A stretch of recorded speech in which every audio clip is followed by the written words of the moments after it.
Voy a hablar, y más que nada para despertar el apetito, porque no es que se pueda cubrir una cosa tan compleja en tan poco tiempo, pero sí daros una idea de cómo estamos en estos momentos en este área de la nutrición de precisión. La alimentación, la nutrición ha evolucionado a través de la historia del ser humano, o al menos así lo pintamos, y en un principio pues comíamos para sobrevivir. Luego, más recientemente, se incorporó la nutrición para el placer, la nutrición hedónica. Y finalmente, hablando de olas, que es muy habitual hacerlo hoy en día, lamentablemente, hemos llegado al momento de la nutrición o de los alimentos como medicina. Y eso desemboca precisamente en la nutrición de precisión que nos ha descrito de una manera breve pero muy ilustrativa con el café nuestro amigo Francesco.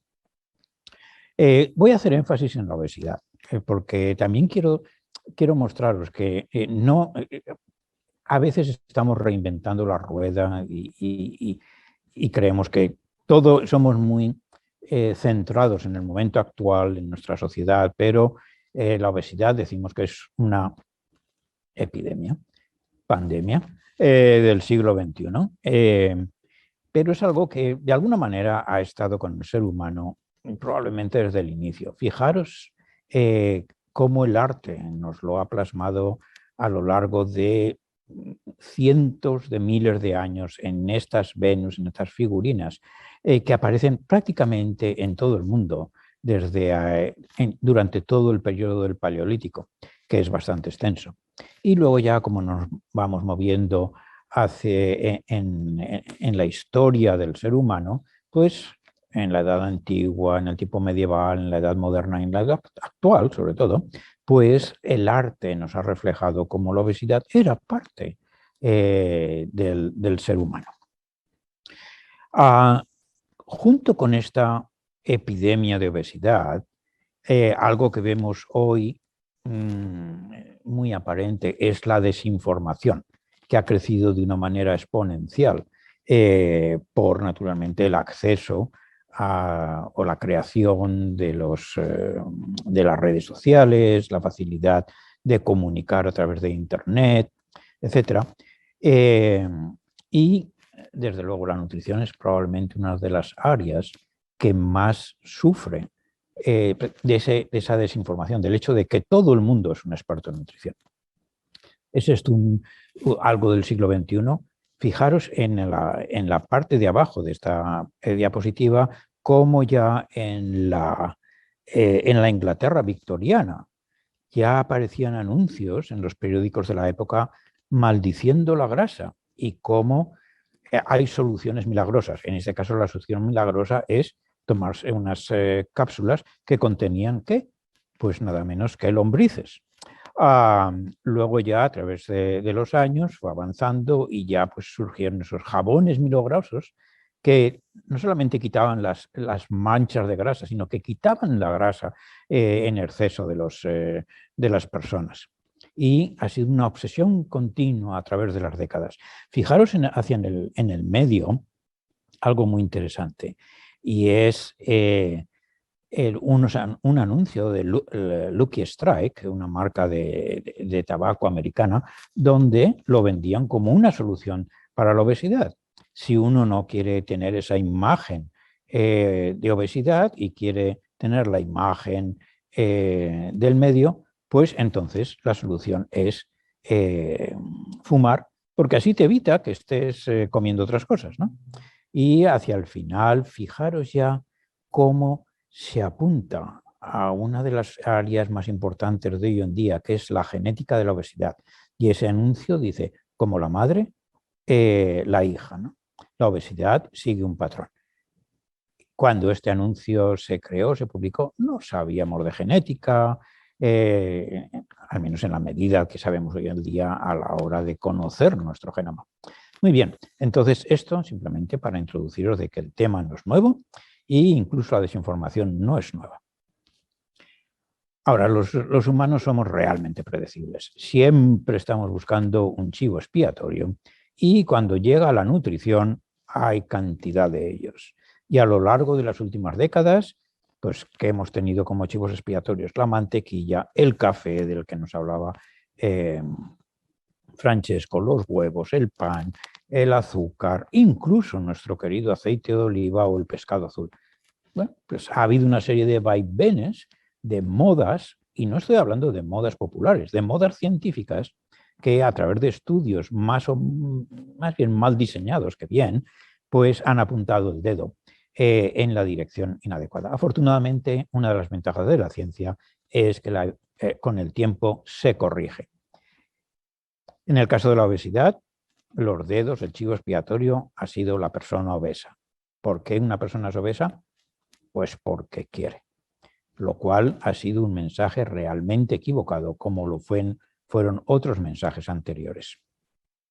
Hoy en día sabemos mejor, sabemos que no es solamente el deseo o la culpa de la persona obesa de que lo esté así, sino que hay un componente genético y la genética molecular se ha convertido en un aspecto fundamental en la investigación de la obesidad, en su prevención y también en su tratamiento.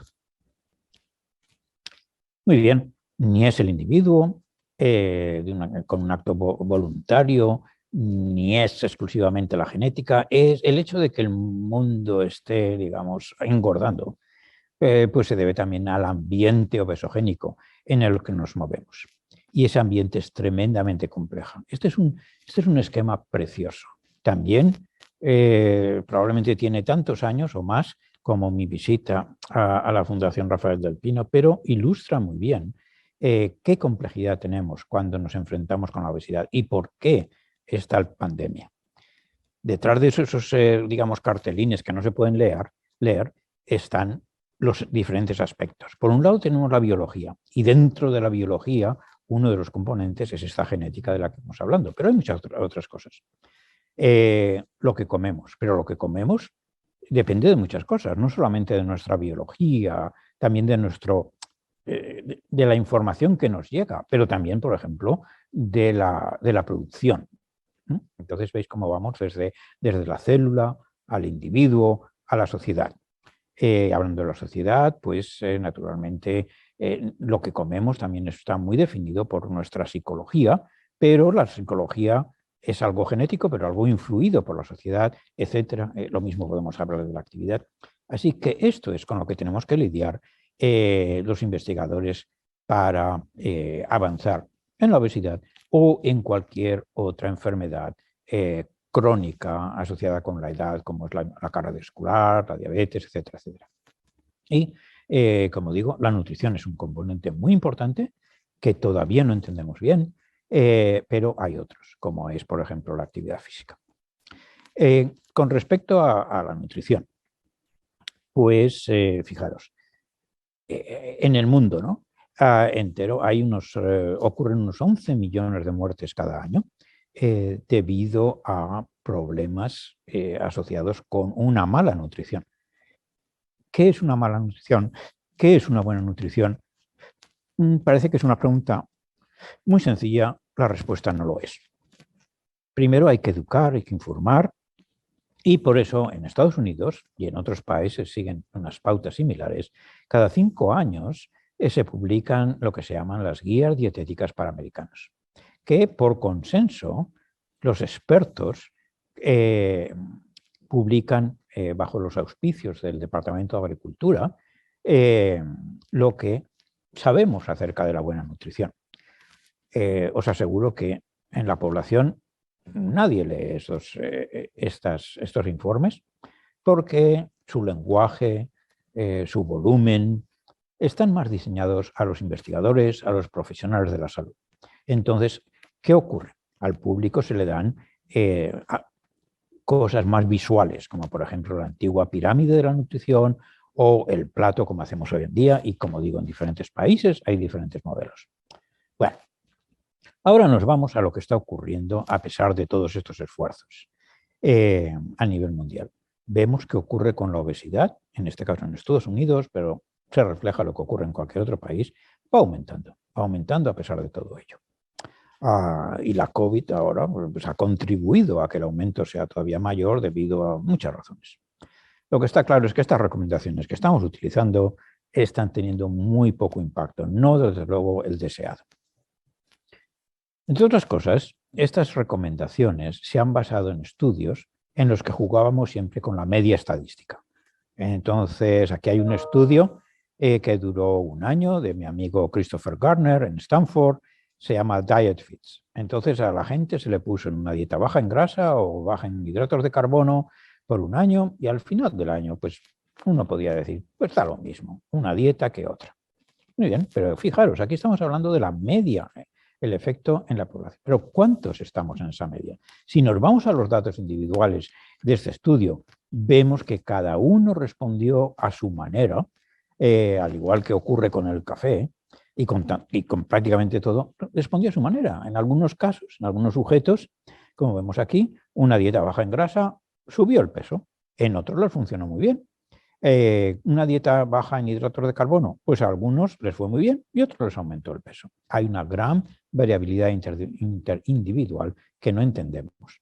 Y ahí es donde va la nutrición personalizada, a entender lo que ocurre en cada uno de nosotros y poder predecir esas respuestas para que si alguien adopta una dieta, no sea lo que vemos en la diapositiva anterior, que después de un año decimos, bueno, pues fíjate, ya está, ha aumentado de peso, sino que cuando se aconseje algo, sepamos de antemano que va a ser, va a tener éxito. Y entonces la nutrición personalizada, pues es lo que tenemos aquí. En contexto muy fácil, recogemos tanta información como sea posible acerca del individuo, de lo que comen, de lo que hacen, de su actividad física, con los sensores estos que tenemos hoy en día, bien sean relojes, bien sean anillos.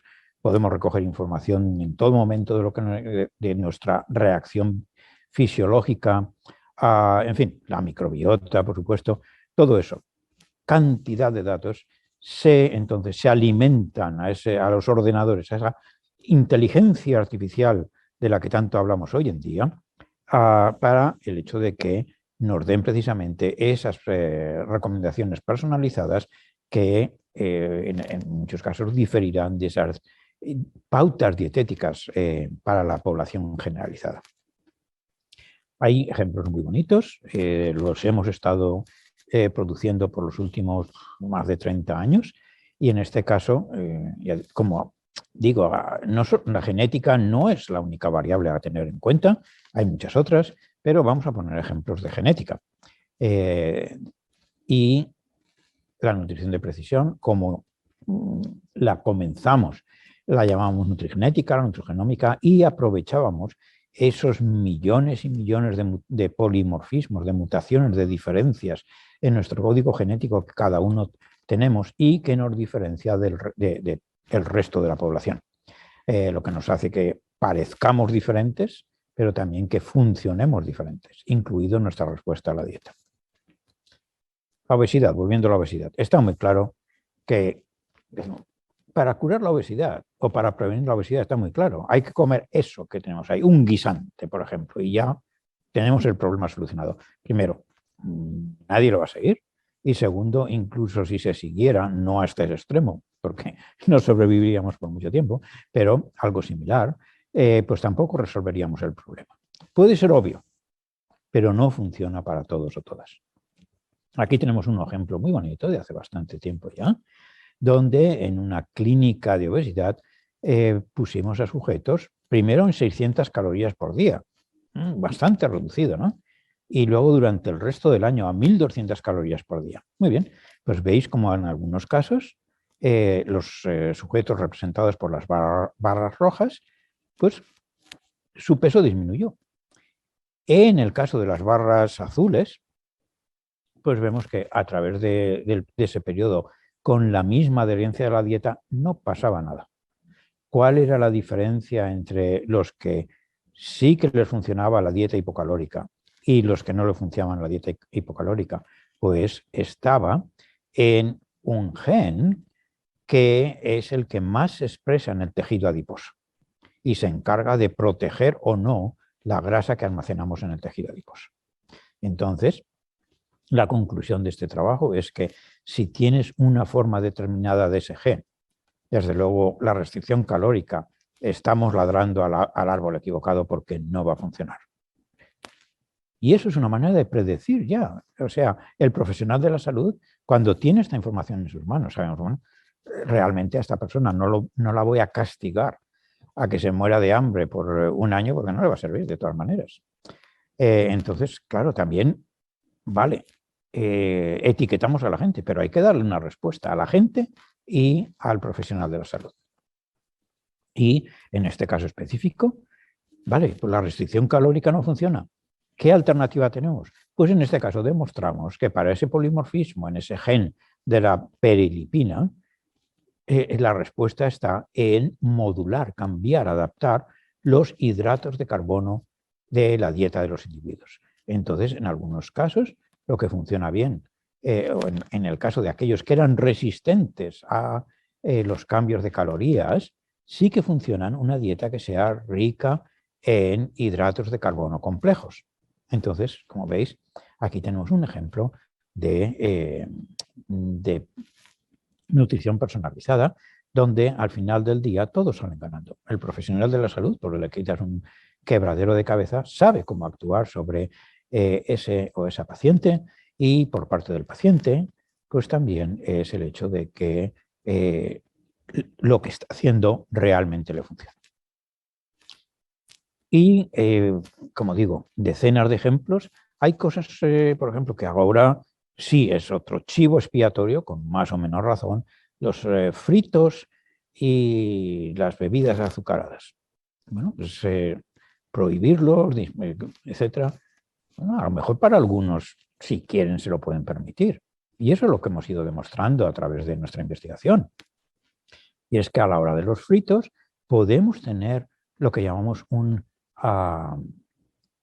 puntaje genético de obesidad, y depende de la predisposición genética a la obesidad, que es informada por ese conjunto de genes, podemos hoy en día muy fácilmente decirle a una persona, mira, tú tienes un alto riesgo genético de la obesidad y por lo tanto no te recomendaría que consumieras alimentos fritos. Con lo cual ya nos han fastidiado las tapas, o muchas de las tapas. Pero a mucha gente de la población que no tienen ese puntaje genético de obesidad, pues la verdad es que da igual que los tomen que no los tomen, no va a afectar su obesidad, su riesgo de obesidad.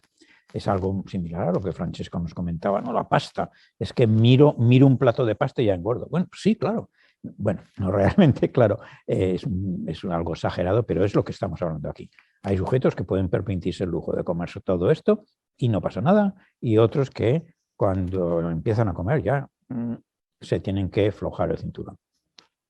Y lo mismo ocurre con las bebidas azucaradas, la misma información. Hay sujetos en los que no tienen ningún efecto, pueden consumir diferentes números o sea, diferente cantidad, perdón, de estas bebidas y su peso no se altera, y otros que realmente tiene un gran efecto, y aquí lo veis en esta, no sé si veis mi puntero, pero en la figura más a la derecha vamos a mirar el final, donde están los datos agregados de estos grandes estudios, y veis cómo consumir más bebidas azucaradas no tiene ningún efecto sobre la obesidad, y lo veis en estas dos barras iniciales, pero luego, y estos son sujetos que tienen pocos genes mutados asociados con la obesidad, pero en aquellos que sí que tienen más, veis como sí que ya existe un aumento del índice de masa corporal asociado con un consumo más elevado de estas bebidas. Otro ejemplo de nutrición de precisión. Y ahora llegamos a otro punto que es muy importante, mucho más novedoso, que es no solamente mirar a lo que comemos, sino cuando lo comemos también influye mucho sobre la obesidad. Y con lo cual nos metemos ya en el área de la crononutrición de precisión. Y la cronobiología es tremendamente importante. Nuestro organismo se guía por esos ritmos circadianos, por esos ritmos estacionales. ¿Qué ocurre durante las diferentes horas del día? Cada hora del día somos diferentes biológicamente y en las diferentes estaciones somos diferentes. No se percibe tanto como en otras especies, digamos, salvajes, pero el ser humano se rige también por las mismas normas de la naturaleza, que son las estaciones, que es la rotación de la Tierra. Y si conseguimos tener un ritmo circadiano bien sincronizado, pues tenemos ya una gran ventaja desde el punto de vista de nuestra salud metabólica. Si tenemos una desincronización de nuestros relojes biológicos, entonces acabamos con lo que vemos aquí: obesidad, diabetes, cáncer, etcétera, etcétera. Este es otro ejemplo muy bonito en colaboración con otra gran investigadora, Marta Garoulet, y donde se vio en el programa que tiene de pérdida de peso, se vio que es basado en una dieta mediterránea principalmente, se vio pues, que había unos sujetos que les iba mejor y a otros que no les iba, aquí en negro, no les iba tan bien, y otros que les iba mejor después de 20 semanas. ¿Cuál era la diferencia entre los que perdían más o menos peso? No era lo que comían, era cuándo comían. Y lo que se percibía es que aquellos que comían más tarde perdían menos peso comiendo lo mismo. Cuando miramos de nuevo a este gen que os he hablado, que es el de la perilipina, el que se expresa en nuestro tejido adiposo, pudimos rizar el rizo, porque llegamos a más precisión, no ya simplemente decir, vamos a recomendar que la gente coma antes. No, pero vamos a recomendar a quién le va a beneficiar. Y cuando miramos a este gen, podéis ver cómo, dependiendo de la forma o de las variantes genéticas del gen de la perilipina 1, pues la gente, la misma gente que veáis en la gráfica de la izquierda, pues prácticamente daba lo mismo, que comían antes que comía después. Lo mismo que veíamos anteriormente, había gente que era lo mismo comer fritos que no comer fritos, o que beberse una bebida azucarada o no. Y esto es lo que veíamos en este caso en lo que llamamos los portadores del alelote. ¿Qué ocurría con los portadores del genotipo AA en este gen? Aquí sí que se ve la diferencia, la importancia del tiempo. Y veis cómo aquellos que comían tarde y que tenían esta forma del gen de la perilipina perdían muy poco peso. Empezaban a perder peso al principio, pero luego ya ahí se estabilizaban. Mientras que aquellos que comían más pronto, veis cómo el peso sigue disminuyendo, y si hubiéramos ido más allá de 28 semanas, pues lo veríamos que seguía disminuyendo. Entonces, este es otro ejemplo de precisión de nutrición, pero en la cual lo que estamos jugando es con el factor tiempo, algo que veremos más y más en los próximos años. Y quiero acabar hablando de la microbiota. La microbiota, hemos estado pescando en ese mar oscuro información desde hace también más de 10 años, y a la conclusión que hemos llegado es que primero la microbiota es tremendamente importante para nuestra salud y que la microbiota influye sobre nuestra salud y nosotros influimos sobre nuestra microbiota, o sea que es un ciclo, no llamamos vicioso, pero sí cerrado. Es decir, lo que comemos influye sobre nuestra microbiota, pero también nuestra microbiota influye sobre lo que comemos. Y lo mismo podemos decir con el ejercicio, lo mismo podemos decir con nuestra epigenética. La genética nuestra también influye sobre la flora bacteriana, sobre la composición de nuestra flora intestinal. Que, por cierto, el factor más importante de nuestra flora microbiana viene de nuestra madre. Cuando nacemos, si el parto es natural, nos inocula con sus bacterias, y de ahí que durante el embarazo esas bacterias vayan cambiando para poder hacer un inóculo lo más saludable posible en el recién nacido. La naturaleza es muy sabia. Pero claro, el dónde vivimos, en qué país, si es rural, si es urbano, si tenemos animales de compañía, si somos sociales, si no somos sociales, influye también sobre nuestra microbiota. Microbiota, por cierto, también en términos, evidentemente, los tratamientos farmacológicos influyen en nuestra microbiota, pero el éxito de los tratamientos farmacológicos depende de nuestra microbiota y eso se ha visto muy bien en la inmunoterapia del cáncer. Y por fin, decir que, como tantas otras cosas en la vida, como nos vamos haciendo mayores, pues va habiendo un efecto muy importante sobre muchos factores, incluyendo nuestra microbiota. Uno de los estudios hasta ahora más grande que se ha hecho de nutrición de precisión es el estudio PREDICT, que es una colaboración académico-privada, o quiero decir académico y la industria. En este caso veis King's College en London, Massachusetts General Hospital, Stanford, Harvard, mi propia universidad y una compañía de biotecnología de inteligencia artificial que es Zoe, basada en Londres. ¿Cuál era el propósito? Primero, investigar la variabilidad entre la gente. Segundo, ¿qué explica esas diferencias en cómo respondemos a los alimentos? Y mediante inteligencia artificial y machine learning, el poder predecir esa respuesta en los individuos. En lo que se refiere a esa microbiota, lo que hemos conseguido es una firma, una huella dactilar de nuestro microbioma, por la cual hemos identificado una serie de bacterias buenas y una serie de bacterias malas. Las bacterias buenas están asociadas pues, con un buen control de los lípidos, del azúcar en la sangre, de la diabetes, una menor inflamación, una menor obesidad, un patrón de nutrición saludable, alimentos saludables de origen vegetal, grasas saludables que también pueden tener origen animal, y lo contrario ocurre con los bacterias malas. Entonces, aquí nuestro objetivo es ver cómo a través de la dieta podemos disminuir las bacterias malas y aumentar las bacterias buenas. Entonces, ¿cómo será esa nutrición de precisión del futuro? Pues lo primero es precisamente hacer que cada uno de nosotros hagamos estudios con diferentes tipos de alimentos y de ahí, pues, generar muestras biológicas, sangre, orina, saliva, etcétera, etcétera, que se procesen a través de esas nuevas tecnologías que tenemos hoy en día de secuenciación, de metabolómica, etcétera.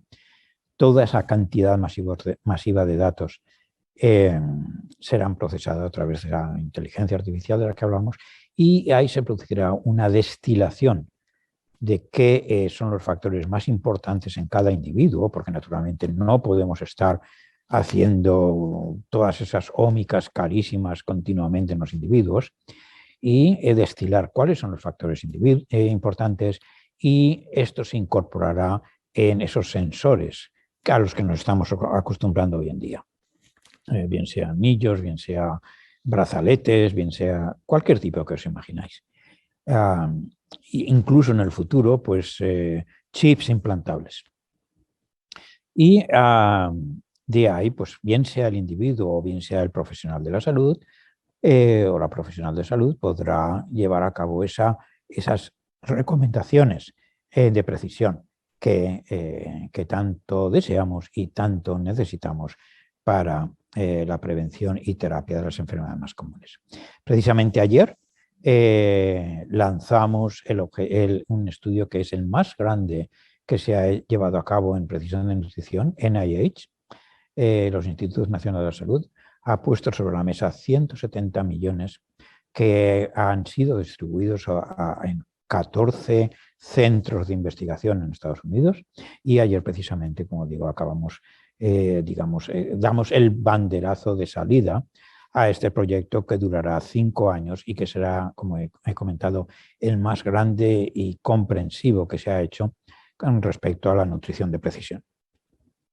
Y con eso, acabar ya, perdonad porque creo que me pasó un poco del tiempo, y decir que, como decía un artículo del antiguo director, al menos hasta diciembre del año pasado, Francis Collins, en un artículo que escribió el año pasado, y es que la nutrición de precisión es la respuesta a qué comer para mantenernos saludables.